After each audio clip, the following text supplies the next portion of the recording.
Welcome to this episode of The Formula. It's me, Trevor, your host on The Formula podcast, where we break down the experiences, my experiments, and interviews with guests about designing a fulfilling life. So this one is going to be a quick and dirty episode about the reasons why I sold or gave away my stuff to travel the world.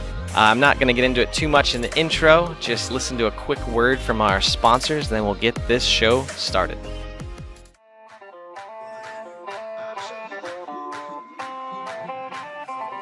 All right. Let's give a quick shout out to our first sponsor of this week's episode, Lady Boss. Lady Boss is a women's health company that provides workout plans, supplements, all kinds of stuff to help women really live more healthy, at least physically better lives. And it was founded by Kaylin Pullen. Hopefully she'll be a guest of the show here sometime soon. Head on over to theformulapodcast.com and click on the sponsored products page if Lady Boss products sound like something that would be interesting for you. Our next sponsor is Liquid Web. Now, if you're looking to launch some type of e-commerce store, drop shipping, whatever it is, maybe you've listened to the episodes with Adrian, Ketsu, or all three of us, where we're talking about our different e-commerce ventures that we've gotten into. Liquid Web has these pre-made solutions just for you guys. So they were also nice enough to hook up Formula Podcast listeners with 33% off all their products. So if you type in Formula 33 on the checkout page, you're going to get 33% off whatever you decide to pick up over at liquidweb.com. Now, let's get on to the show.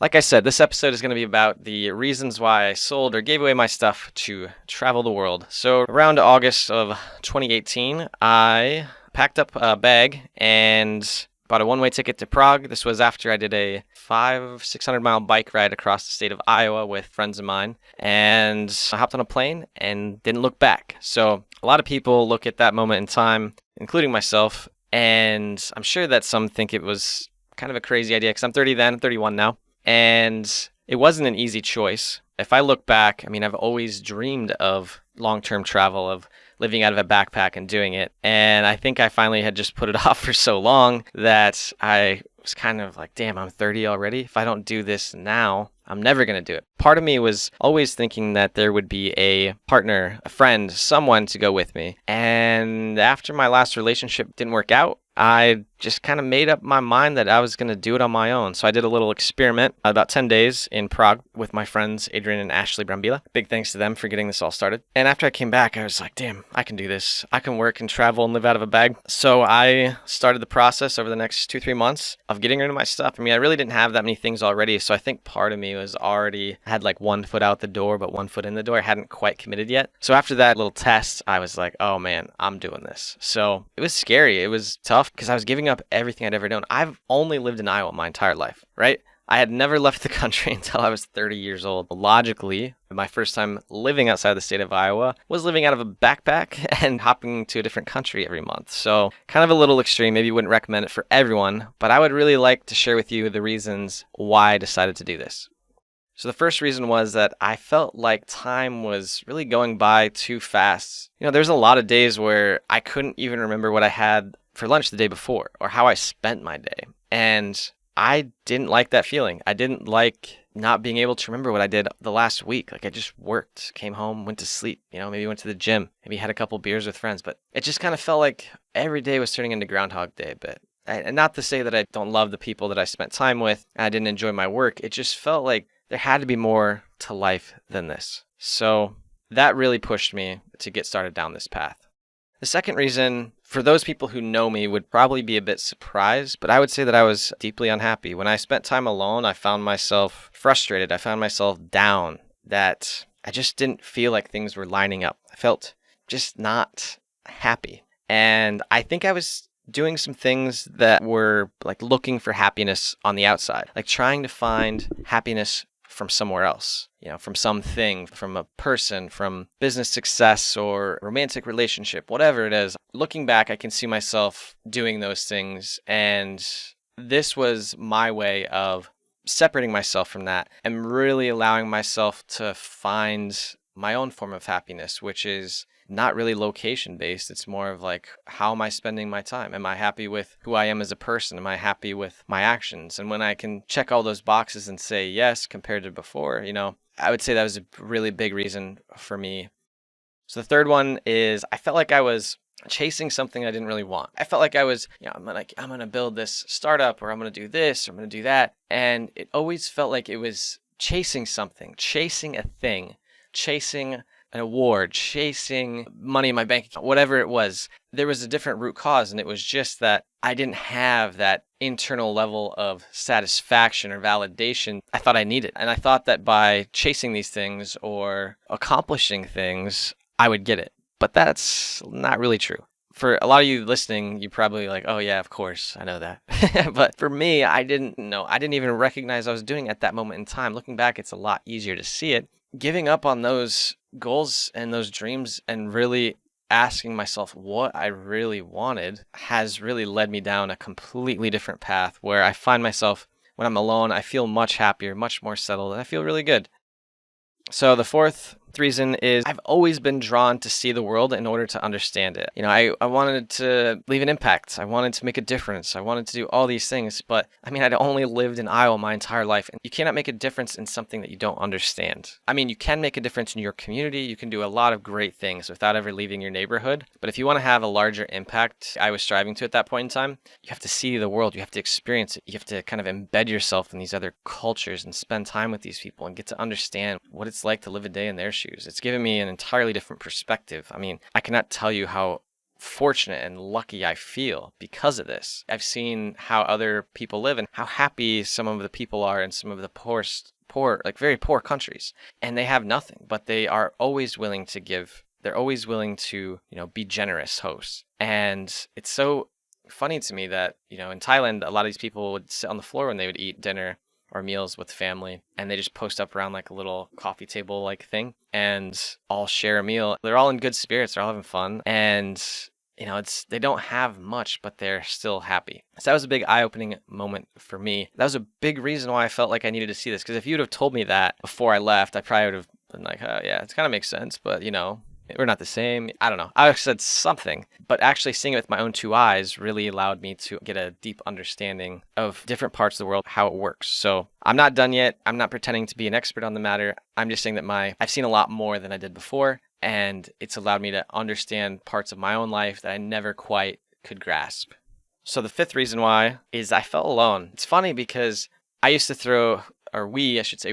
to throw these amazing dinner parties, or some of my friends would throw these live concerts in their living rooms, and we'd gather all these people. I loved them all. I really enjoyed spending time with them, and it just felt amazing to me. Like I felt like I was extremely lucky for the people that I've been able to meet, especially back in Iowa. And, shout out to you guys for being amazing. You know who you are, the people that have attended some of our dinner parties. It was this weird feeling though. When I was around everyone, I felt alive. I felt good, But then when I was by myself, I just felt lonely. It's not that I felt lonely because I was sitting alone. I felt lonely because I just felt like something was missing. I felt as if there was a piece of the puzzle that wasn't there. I didn't know what it was. I still don't necessarily know why I felt so lonely at that point in time.